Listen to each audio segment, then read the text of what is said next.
नमस्कार दोस्तों, मैं मुकेश मारवाड़ी पहले क्लास के अपन पेज पर लाइव। जैसा कि अपन ने पिछले वीडियो में मैंने वादा किया था आपसे कि अपन आज इस हिंदी व्याकरण को बिल्कुल जीरो से शुरू करेंगे। अगर पिछले 3-4 वीडियो जो हैं वो आपको डिस्क्रिप्शन में मिल जाएंगे। अगर वो नहीं देखे हैं तो वह पहले देखें, उसके बाद आप यहां से शुरू करें। सबसे पहले अपन बात करते हैं व्याकरण। पहले अपन बात करते हैं भाषा की। भाषा क्या है? भाषा क्या है? देखिए, भाषा जो शब्द है वह किससे बना है? भाष धातु से बना हुआ है। किस धातु से? देखो, धातु एक शब्द मैंने उच्चारित किया, धातु। धातु शब्द क्या होता है? जैसे कि अपन सबने पढ़ा है, पहले इसको देखने से पहले इधर देखें। भाष धातु, ये धातु होती है जो संस्कृत के शब्द होते हैं। जो संस्कृत के शब्द होते हैं वे क्या कहलाते हैं? धातु। अर्थात अपन ये बोल सकते हैं मूल शब्द। मूल शब्द क्या कहलाते हैं? धातु कहलाते हैं। या अपन ये बोल सकते हैं जो क्रिया शब्द होते हैं वह क्या कहलाते हैं? धातु शब्द कहलाते हैं। लेकिन वो भी कौन से? जो मूल क्रिया शब्द होते हैं वही धातु कहलाएंगे। ठीक है, जब अपन क्रिया पढ़ेंगे तब इसका और ज्यादा विश्लेषण देखेंगे। देखिए, जो भाषा शब्द है वह किससे बना है? भाष धातु से बना हुआ है। भाष धातु। और भाष धातु का अर्थ क्या होता है? यानी भाष शब्द का अर्थ क्या होता है? जानना। या अपन इसका और ज्यादा बड़ा लंबा देखें, विचार प्रदर्शित करना। विचार प्रदर्शित करना क्या होता है? जानना या विचार प्रदर्शित करना या विचार ग्रहण करना। यह क्या होता है? भाष धातु का अर्थ होता है। ठीक है, भाष धातु पहले जो धातु है संस्कृत मूल शब्द, और भाष का शब्द का अर्थ क्या होता है? जानना या विचार प्रदर्शित करना। ठीक है जी। अब देखते हैं भाषा के बारे में कुछ। भाषा, अपन सीधी सी भाषा में ये कहें कि विचार का विनिमय ही क्या कहलाता है? भाषा कहलाता है। जैसे मैं बोल रहा हूं कि वह बात आपके समझ में आ रही है तो अपन भाषा का प्रयोग कर रहे हैं। लेकिन एक बात खास ध्यान रखना, अगर मैंने कुछ बोला और वो आपके समझ में नहीं आया तो वहां पर भाषा नहीं होगी। वहां भाषा नहीं होगी। भाषा होने के लिए, भाषा का संचालन के लिए, भाषा के कार्य पूरा होने के लिए यह काम आवश्यक है कि विचारों का आदान प्रदान जरूर हो। यानी मेरे विचार आपको समझ में आए और आपके विचार मेरे समझ में आए, तभी अपन क्या करेंगे? तो या अपन ये कह सकते हैं तभी वहां पर भाषा पूर्ण होगी। ठीक है, अगर अपन भाषा की परिभाषा देखें, भाषा की परिभाषा क्या होती है? विचार विनिमय। विचार विनिमय के साधन को, विचार विनिमय के साधन को क्या कहते हैं? भाषा कहते हैं। यानी अपन ये बोल सकते हैं कि जिस माध्यम से अपन विचारों का आदान प्रदान करते हैं, जिसके द्वारा अपन विचारों को आदान प्रदान करते हैं, अपने विचार दूसरों को समझा पाते हैं, दूसरों के विचार खुद ग्रहण कर पाते हैं, वही क्या है? भाषा है। भाषा का प्रयोग न केवल मनुष्य अपितु पशु पक्षी जानवर तक सब करते हैं। सभी भाषा का प्रयोग करते हैं, चाहे वह लिखित हो मौखिक हो। लिखित भाषा अगर अपन ये कहते हैं कि जो मानव जाति है, मानव प्रजाति है, वह तो शिक्षित हो गई, इसलिए वह किस भाषा में आ गई? लिखित भाषा में। और जो जानवर हैं वो सारे मूक अर्थात संकेतों के द्वारा अपना भाषाओं का, अपने विचारों का आदान प्रदान करते हैं। इसी प्रकार अपन ये कह सकते हैं कि भाषा का प्रयोग न केवल व्यक्ति अपितु जानवर तक भाषा का प्रयोग करते हैं, पेड़ पौधे तक भाषा का प्रयोग करते हैं। ठीक है, देखें, विचार विनिमय का साधन, विचार विनिमय का साधन क्या कहलाता है? भाषा कहलाती है। ठीक है, इसके बाद अपन इसके बारे में और ज्यादा जाने तो अपन ये कह सकते हैं कि भाषा के कितने भेद होते हैं, या भाषा कितने प्रकार की होती है। भाषा कितने प्रकार की होती है, कितने प्रकार की भाषा मुख्यतः 3 प्रकार की होती है। कितने प्रकार की? 3 प्रकार की भाषा होती है। देखिए कौन सी? एक मौखिक भाषा। कौन सी भाषा? मौखिक भाषा। एक लिखित भाषा और अंतिम सांकेतिक भाषा। कौन सी? सांकेतिक भाषा। मौखिक भाषा, लिखित भाषा और सांकेतिक भाषा, यानी वह भाषा जिसका केवल क्या किया जाए, उच्चारण किया जाए, वह कौन सी भाषा होगी? मौखिक भाषा। मुख के द्वारा वह उच्चारण की जाए, वह कौन सी भाषा होती है? मौखिक भाषा। लिखित भाषा कौन सी होती है? जिसके द्वारा अपन लिखित रूप में कुछ चीज दे, जैसे मैं बोलूं कि मैं मेरी भाषा का संप्रेषण, मैं मेरे विचारों का संप्रेषण आपको मौखिक माध्यम से करवा रहा हूं या फिर लिखित माध्यम से। जब मैं बोर्ड पर लिख रहा हूं वह तो कौन सा हो गया? लिखित भाषा। जब मैं उच्चारण कर रहा हूं, मुख के द्वारा उच्चारित कर रहा हूं, वह कौन सा हो गया? लिखित भाषा, सॉरी मौखिक भाषा। लेकिन आप अपने विचारों को केवल कमेंट के द्वारा प्रदर्शित कर रहे हैं, अर्थात आप केवल लिखित भाषा का प्रयोग कर रहे हैं। आई बात समझ में? यानी मौखिक भाषा, लिखित भाषा, जिसका सिर्फ उच्चारण किया जाए, जिसका सिर्फ उच्चारण किया जाए, वह कौन सी है? मौखिक भाषा। जिसको लिखित रूप में लिया जाए, लिखित रूप में लिया जाए, वह कौन सी है? लिखित रूप। वह कौन सी है? लिखित भाषा। और जिसे संकेतों के द्वारा समझा जाए, अर्थात संकेतों के द्वारा समझा जाए, वह कौन सी भाषा हो जाएगी? सांकेतिक भाषा। कौन सी? सांकेतिक भाषा। जैसे मैं बोल रहा हूं, मैं शब्दों का उच्चारण कर रहा हूं, यह कौन सी भाषा है? मौखिक भाषा। आप अपने विचारों को कमेंट के द्वारा हमें दिखा रहे हैं, अपने जो प्रश्न है, अपने जो डाउट है, अपने जो समस्याएं हैं, उसे कमेंट के द्वारा हमारे सामने प्रदर्शित कर रहे हैं, वह कौन सी है? लिखित भाषा। और जो मेरे जो हाथों के इशारे चल रहे हैं, ये सारे किस में आ जाएंगे? सांकेतिक भाषा में आ जाएंगे। या अपन ये बोल सकते हैं कि जब पिताजी हमें किसी काम के लिए बोलते हैं, वे अपन को ये कहते हैं कि जाओ और आपको ये अमुक सामान बाजार से लेकर आना है, वह हमें क्या करते हैं? उच्चारण करके देते हैं। और अपन को ये डर होता है कि अपन कुछ भूल सकते हैं, तो अपन उसकी बिल्कुल एक लिस्टिंग तैयार करते हैं, एक मेन्यू तैयार करते हैं। वह मेन्यू क्या हो जाएगा? लिखित भाषा। लेकिन हुआ क्या? बाजार में वह सामान नहीं मिला या अपन उसे भूल गए।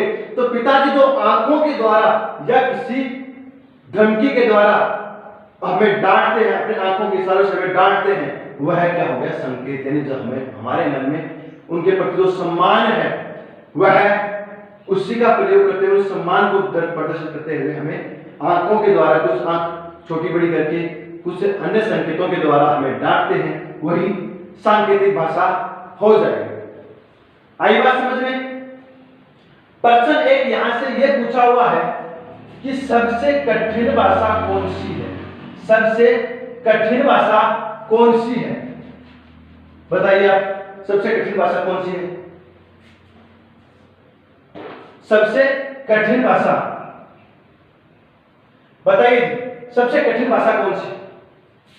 मौखिक, लिखित या सांकेतिक? अगर कठिन देख रहे हैं तो इसके साथ सरल भी देख लेते हैं।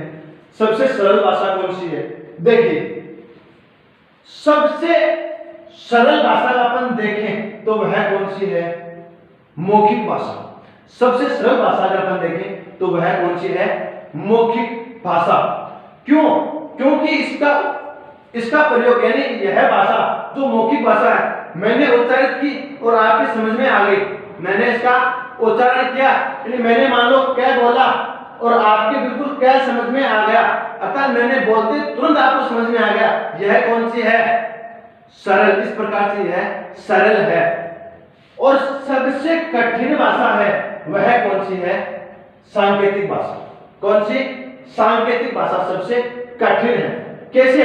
क्योंकि पहली बात तो ये कि संकेत कभी भी निश्चित नहीं, संकेत कभी भी निश्चित नहीं। ठीक है, जैसे एक आपको उदाहरण देकर बताऊं कि जैसे मान लो कोई कार्यक्रम चल रहा है, कोई कार्यक्रम चल रहा है और हमें उस कार्यक्रम में आनंद आ गया, हमें आनंद की अनुभूति हुई और अपन ने उस कार्यक्रम में ताली बजाई। क्या किया? अपन ने ताली बजाई, अर्थात वो ताली बजाना किसका संकेत दिया यहाँ पर कि हमें किसकी प्राप्ति हुई? उत्साह की प्राप्ति हुई। इसलिए अगर उत्साह को प्रदर्शित करने के लिए किस संकेत से ताली बजाकर प्रदर्शित कर रहे हैं। हाँ, हम उस कार्यक्रम से मान लो घर की तरफ जा रहे हैं तो अपन ने रास्ते में क्या दृश्य देखा? एक काफी सुंदर इमारत अपन ने देखी, काफी सुंदर इमारत अपन ने देखी तो अपन को बिल्कुल आश्चर्य हुआ कि अरे वाह, अरे वाह। इस वाह के साथ अपन जो ताली बजी, वहां पर अपना आश्चर्य प्रकट हुआ, वहां पर वह ताली के साथ आनंद प्रदर्शित हो रहा था, लेकिन यहाँ पर ताली के साथ हमें आश्चर्य प्रकट हो रहा है। लेकिन थोड़ा आगे अपन चलते हैं तो अपन गिर जाते हैं, अपन गिर जाते हैं तो जो लोग हैं वह ताली बजाते हैं, यानी अट्टहास करते हैं, हमारा अट्टहास, हमारा हंसी मजाक उड़ाते हैं। तो वहां पर वह ताली किसका प्रयोग हुई? अट्टहास का प्रयोग, अट्टहास के प्रयोग में हुई। और अपन मान लो शाम को खेलने जा रहे हैं, हमारा दोस्त जिसे अपन ने कह दिया कि जब मैं दो बार ताली बजाऊं तो तुम नीचे आ जाना, क्योंकि उसके घर मान लो उसके पिताजी उसको किसी प्रकार से डांट रहे होंगे या कोई अन्य कोई कारण होगा, या अपन ये बोल सकते हैं कोई कॉलोनी में शोर मचाना मना होगा, तो अपन उसे ताली के द्वारा प्रदर्शित कर रहे हैं, उसको बुला रहे हैं, तो ये इसको संकेत हो गया अपन ताली के द्वारा भी। अर्थात एक बार तो ताली किसके प्रयोग में आई? उत्साह के लिए, जब अपन कार्यक्रम में थे, जब अपने कोई इमारत देखकर, सुंदर दृश्य देखकर हमें अचंभित हुआ, आश्चर्यचकित हुए, वहां पर ताली किस रूप में आई? किसमें? आश्चर्य के रूप में। और उसके बाद अपन जब अपन गिर गए तब वहां पर किस प्रयोग में आई? किसमें? अट्टहास के प्रयोग में। और जब अपन अपने दोस्त को बुला रहे हैं वहां पर ताली उसे बुलाने के संबंध में काम में ली गई। अर्थात अपन ये बोल सकते हैं कि जो संकेत है वह निश्चित नहीं होते, इसलिए यह सांकेतिक भाषा क्या है? सबसे कठिन है। और सबसे सरल देखी जाए तो वह कौन सी है? मौखिक भाषा। अर्थात जैसे मैंने उच्चारित की वह आपके समझ में आ गई। बात करते हैं लिखित भाषा की, यह सरल है या कठिन है? जैसे हमारे राजस्थान में सबसे ज्यादा समस्या होती है अंग्रेजी भाषा की। अंग्रेजी भाषा, मैं ये नहीं किसी भाषा की बुराई नहीं कर रहा हूँ, किसी भाषा की तुलना नहीं कर रहा हूँ, लेकिन हमारे जो राजस्थानी लोग होते हैं उनकी काफी ज्यादा समस्याएं होती है अंग्रेजी भाषा की। अर्थात उन्हें अंग्रेजी भाषा समझने में काफी दिक्कत होती है। तो जिसके समझ में वह नहीं आ रही है उसके लिए वह क्या है? कठिन है। लेकिन जो अंग्रेजी से काफी जुड़ा हुआ है, काफी लगाव रखता है, उसके लिए वह भाषा क्या है? कठिन है। जैसे हिंदी भाषा है हमारे लिए पढ़ने लिखने काफी सरल है, लेकिन जो अन्य देशों के हैं जहां पर हिंदी भाषा भाषी क्षेत्र नहीं है वहां पर हिंदी भाषा उन्हें काफी कठिन लगती है।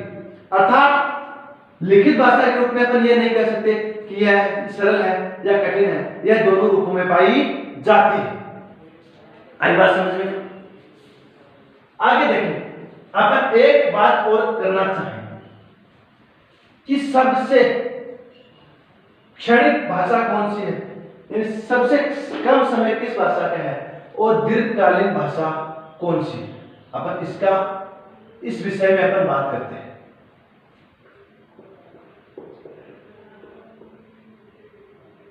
देखिए, अपन बात कर रहे थे सबसे एक तो क्षणिक और एक अपन बात कर रहे थे दीर्घकालीन। दीर्घकालीन भाषा और क्षणिक भाषा, यानी वह भाषा जो मात्र एक पल के बराबर है, उसके बाद उसका कोई अस्तित्व नहीं रहता है, वह कौन सी होती है? मौखिक भाषा, यानी वह तो क्षणिक हो गई। और दीर्घकाल यानी जिसे अपन लंबे समय तक संजो कर रख सकते हैं, जिसे अपन काफी लंबे समय तक रख सकते हैं वह कौन सी है?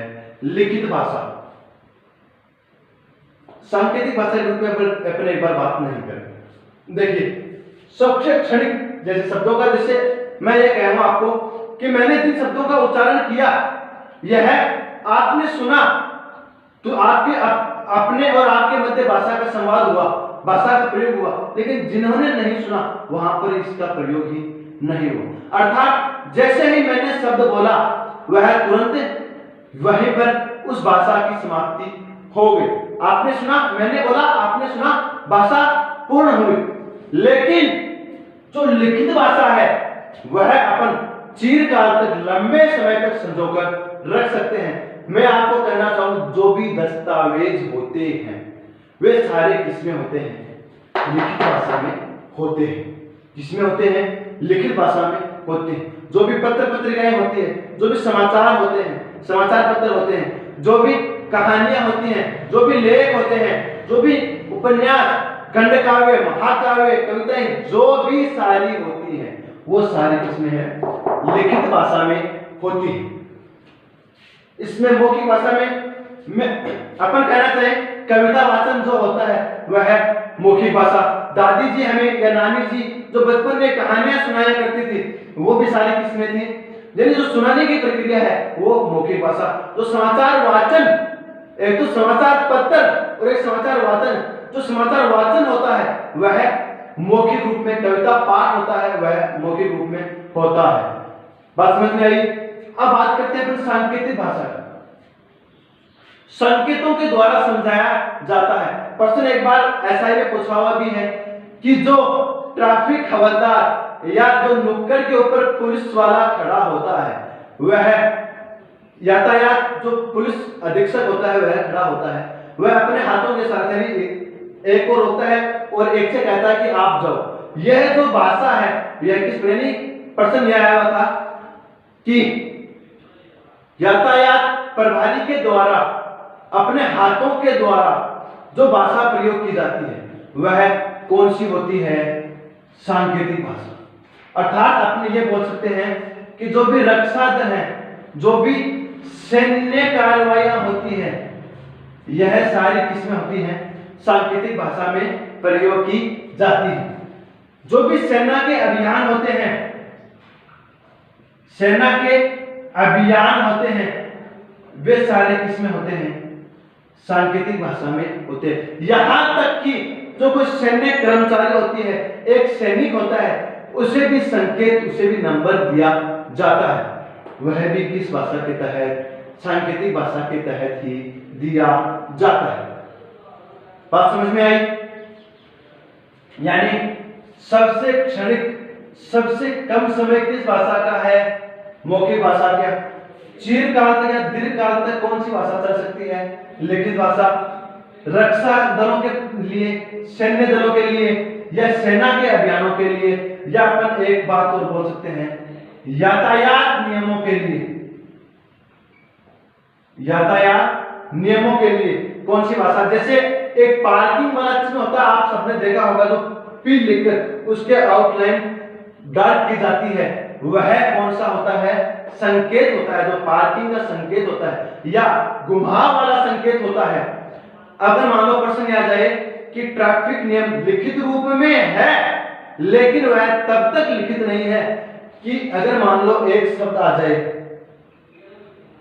STOP, स्टॉप, अगर वह स्टॉप लिखा हुआ है STOP, अगर वह स्टॉप लिखा हुआ है तब तो हमें वहां रुकना है, या अपन बोल सकते हैं ठहरिए।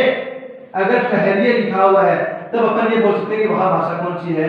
लिखित भाषा। लेकिन जहां पर केवल एक जो यातायात नियम का साइन होता है ये वाला, जहां पर सिर्फ ये लगा हुआ होता है, अर्थात आपको यहां पर नहीं जाना है या आपको यहां पर नहीं जाना है, वह कौन सा होता है? ये तो हो गया संकेत और ये हो गया लिखित। दोनों रूपों में अपन इसे देख सकते हैं। यातायात के जो भी सिंबल होते हैं, यातायात के जो भी चिन्ह होते हैं, वो सारे के सारे क्या होते हैं? संकेत के माध्यम से किए जाते हैं। अपन ये कहना कहें कि जो अगर मान लो अपन कहीं सड़क के किनारे किनारे चल रहे हैं और पीछे से कोई वाहन आकर हमें हॉर्न मारता है, जो पी की ध्वनि आती है, अपन ये बोल सकते हैं ये मौखिक भाषा भी।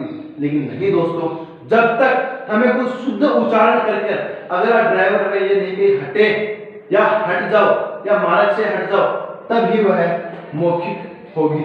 किसी भी संकेत के द्वारा नहीं हो, जो हॉर्न का निशान है वह भी संकेत के अंदर ही शामिल किया जाए। आई बात समझ में यहां तक? कोई दिक्कत?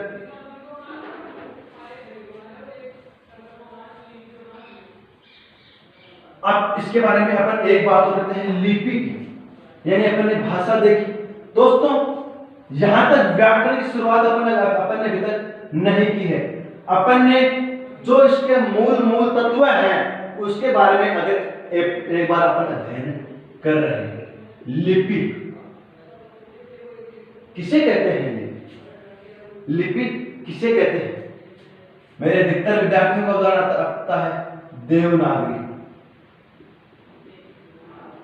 देवनागरी ये एक लिपि है, ये एक लिपि का प्रकार है, या फिर ये बोल सकते हैं एक प्रकार की लिपि है। लिपि की परिभाषा नहीं है।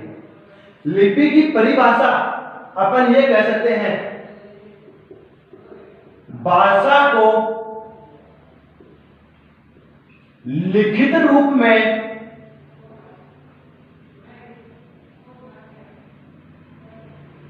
प्रदर्शित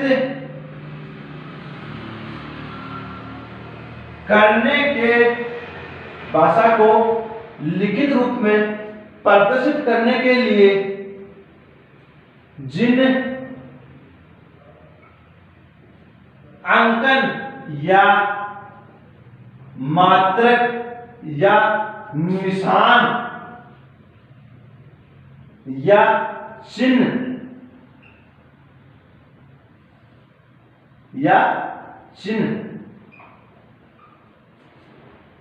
चिन्हों का प्रयोग किया जाता है, वही क्या कहलाते हैं? लिपि कहलाती है। एक बार दोबारा देखें कि भाषा को लिखित रूप में प्रदर्शित करने के लिए अपन जिन अंकन, जिन मात्रक, जिन निशान या जिन चिन्हों का प्रयोग करते हैं, वही चिन्ह क्या कहलाते हैं? लिपि कहलाते हैं। जैसे अपने हिंदी भाषा में अपन ने लिखा ए, ये ए क्या है? ये ए एक मात्रक है। अपन अंग्रेजी में इसे ए बोलते हैं, अंग्रेजी में इसे ए बोलते हैं, उर्दू में इसे कुछ और बोलते हैं, रोमन में इसे कुछ और बोलते हैं, लैटिन में इसे कुछ और बोला जाता है, और खरोष्टी, अरमाई ये जो लिपियां हैं इनमें इसे अलग अलग बोला जाता है। ये एक मात्रक है। यही मात्रक क्या कहलाता है? क्या कहलाता है दोस्तों? लिपि कहलाता है। यही मात्रक लिपि कहलाता है। लिपियां कई हैं, देवनागरी, खरोष्टी, अरमाइक, रोमन, कई काफी सारी। हर भाषा की एक अपनी अलग लिपि है, हर भाषा की एक अलग अपनी अलग लिपि है। उसी तरह अपनी हिंदी भाषा की लिपि कौन सी है? देवनागरी लिपि। कौन सी लिपि है? देवनागरी। देवनागरी लिपि के संदर्भ में यह कहा जाता है, इतिहास में मिलता है। अपने हिंदी भाषा का जब अपन इतिहास पढ़ेंगे, जब अपन टीचर से फर्स्ट ग्रेड सेकंड ग्रेड की तैयारी कर रहे होते हैं, वहां पर अपने हिंदी भाषा का जो साहित्य का इतिहास होता है उसमें जरूर आता है कि जब यानी गुजरात क्षेत्र में जो देव जाति का एक नागर जाति का एक ब्राह्मण था जिसका नाम था देव, उसी के द्वारा यह लिपि संपादित की गई, इसलिए इसे देवनागरी लिपि कहा जाता है। ये उस अपने इसमें साहित्य में बताया जाता है। ठीक है, अर्थात देवनागरी लिपि। लिपि क्या होगी? भाषा का अंकर। ठीक है दोस्तों, अब अपन इसके बाद पढ़ेंगे हिंदी। हिंदी भाषा कौन सी भाषा? हिंदी। इसमें आपको मूल आपको बता दूं, उसके बाद अगले वीडियो में अपन दोबारा बात करेंगे। यानी हिंदी शब्द, हिंदी शब्द आया कहां से? हिंदी शब्द आया कहां से? देखो दोस्तों, यह एक उच्चारण दोष के कारण आया। किसके कारण? उच्चारण के कारण आया। यानी जो विदेशी भाषा, विदेशी व्यक्ति या विदेशी यात्री अपने भारत में आए, जो विदेशी अपने भारत में आए, जो पुर्तगाली थे, कौन से, यानी विदेशी जातियां जो भारत में आई, विदेशी जातियां भारत में आई। ठीक है, अब इस एक बार मैं बोर्ड को साफ करता हूं। आपको यह बता रहा हूं कि हिंदी शब्द आया कहां से। हिंदी शब्द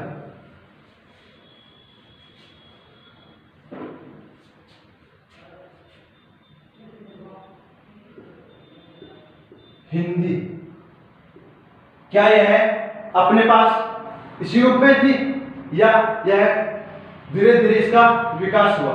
देखिए, पहली बार हिंदी या एक शब्द आता है हिंदवी, हिंदी या हिंदवी शब्द पहली बार प्रयोग आमिर खुसरो ने इसका किया था। आमिर खुसरो ने पहली बार हिंदी या हिंदवी का प्रयोग एक भाषा के लिए किया था। ठीक है, यानी जो विदेशी जातियां थी वह जो सिंधु नदी थी, कौन सी नदी? सिंधु नदी, या अपन बोल सकते हैं सिंध प्रांत, सिंधु नदी। कौन सी नदी? सिंधु नदी। उधर अरब, यानी जो अरब जातियां थी वहां पर है का उच्चारण श के रूप में किया जाता है। किसका उच्चारण? सॉरी, श का उच्चारण है के रूप में किया जाता है। श का उच्चारण है के रूप में किया जाता है, अरब जाति में किया जाता था। तब क्या हुआ, जो सिंधु नदी थी उस सिंधु से धीरे धीरे शब्द कौन सा बना? हिंदू। कौन सा बना? हिंदू। और जहां पर हिंदू, सिंधु नदी के जो आसपास का क्षेत्र था, जो नदी थी उसे क्या कहा? हिंदू नदी। और जो उसके आसपास का जो प्रदेश था, जिसे पहले सिंध प्रांत के नाम से जानते थे, सिंध प्रांत, उसे क्या करने लगे? हिंद प्रांत। कौन सा प्रांत? हिंद प्रांत। और इसी हिंद शब्द से किस शब्द की उत्पत्ति हुई? यानी हिंद, अर्थात हिंद प्रांत या हिंदुओं के द्वारा, यानी सिंधु से बड़ा हिंदू या हिंदुओं के द्वारा जो भाषा बोली जाती थी वह हिंदी, या मैंने बोल सकते हैं जो हिंद प्रांत था वहां पर जो भाषा प्रयोग भी की जाती थी वह कौन सी भाषा? हिंदी भाषा। और इसका प्रयोग सबसे पहले किसने किया था? आमिर खुसरो ने किया था। हिंदी या हिंदवी, हिंदी या हिंदवी भाषा का विकास वह किस प्रकार से है वह अपन अगले वीडियो में पढ़ेंगे। फिलहाल के लिए इतना ही। इस चैनल को सब्सक्राइब करें, ज्यादा से ज्यादा लाइक करें। लाइक करने से हमारा मनोबल बढ़ता है, हमें ये अनुभव होता है कि हम ही नहीं आप भी अपनी मेहनत साथ साथ कर रहे हैं। चैनल को शेयर करें, सब्सक्राइब करें, लाइक करें, कमेंट करें। अपने किसी प्रकार की कोई समस्या हो तो आप अपने कमेंट बॉक्स में रखकर हमें पूछ सकते हैं, आपका उत्तर जरूर दिया जाएगा। ठीक है दोस्तों, अगले वीडियो में अपन मैं आपको बता दूं हिंदी भाषा का जो विकास है, हिंदी भाषा का जो इतिहास है वो पढ़ेंगे। ऐतिहासिक दृष्टि या साहित्यिक दृष्टि से, अब राजनीतिक दृष्टि से और भौगोलिक दृष्टि से, तीनों रूपों में अपन हिंदी भाषा का इतिहास पढ़ेंगे। जय हिंद, जय हिंद।